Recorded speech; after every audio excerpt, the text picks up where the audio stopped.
dafa am benn genre phénomène boo xam ne dama koy seetlu léegi dafa commencé bari xaw ma ndax nit ñi dinañ koy bàyyi xel wala déet mooy léegi dafa bëri jigéen ñoo xam ne suñu amee ay doom yoo xam ne xëy na ñu ngi toll ci adolescence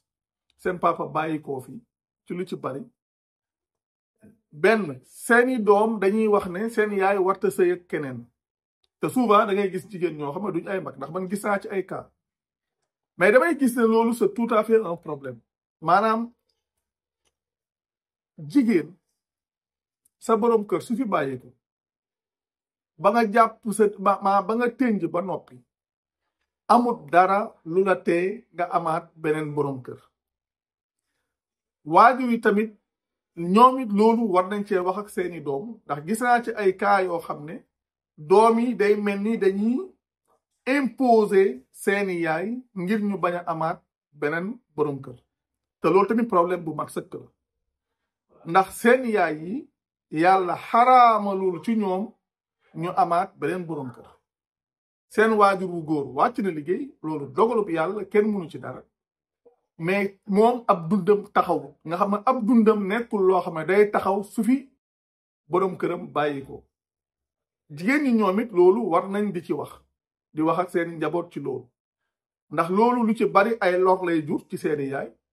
souvent bëri na ay problème yoo xam ne dinañ juddu moo xam ay problème de santé wala nangam ndax dafa am yoo xam ne loo xam ne ay besoin naturel la yàlla moo ko bindee ak nit léegi nag comme yàlla dogal na du lu xaraam ci yow bul nangu say njaboot ak wala ku mu mën a doon di ko xaraamal ci yow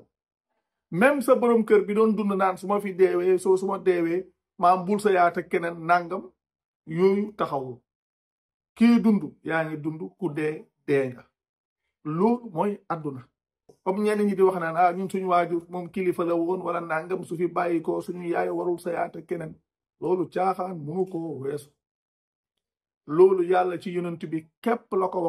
waxoon ndax lan dafa waxoon na ay soxnaam suñuy yaay lañu yàlla dafa wax ne nabi bi moo gën a yey way gëmi ci seen bopp te mu ne ay soxnaam suñuy yaay lañu loolu fa la yem keneen ku mu mën a doon luñ nga ci mën a wax ak ay kii kilifa la kii nangam la kii nangam la gis ngeen yooyu ay nax la kilifa mooy lan rawatina ñoo xam ne dañuy wax ne ay kilifa lañ te li yàlla wax sax xamuñ ca woon dara ay mbiru organisation la tëral ko ay mbiru aada tëral ko nit ñi jàpp ne loolu dañ caa war a topp di ci dox te loolu du daraay diini loolu mu nekk lu leer loo xam ne lu kenn ku ci ne war a xam la yonent bi ci boppam li yàlla wax ne ay soxnaam suñuy yaay lañ soo leen demee ba tey tamit ci suura 33 verset 53 ci la yàlla di wax ne wala an tankihu azwajahu min baadihi abadan nga xam ne tamit yàlla dañoo tere ñu takk ay soxnaam ci ginnaawam loolu fa la yem leneen lu mu ci mën a doon lu ne yëfu nit ñi la waaye jigéen ñi ñoom seen bopp loolu war nañoo fexe ba kenn du leen ci tënk ndax loolu ay jafe-jafe képp la leen jural amul benn njëriñ te yàlla tegu leen ko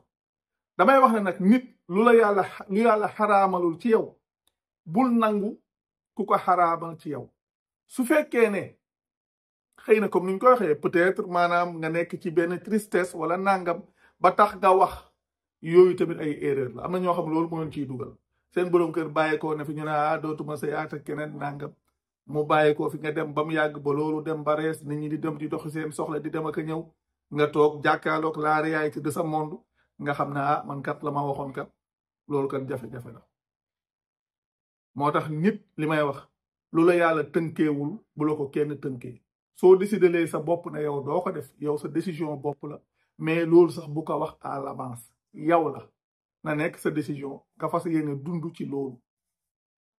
waaye lu la yàlla tënkeewul bul nangu ku la ko tënkee loolu tamit lu mat a bàyyi xel la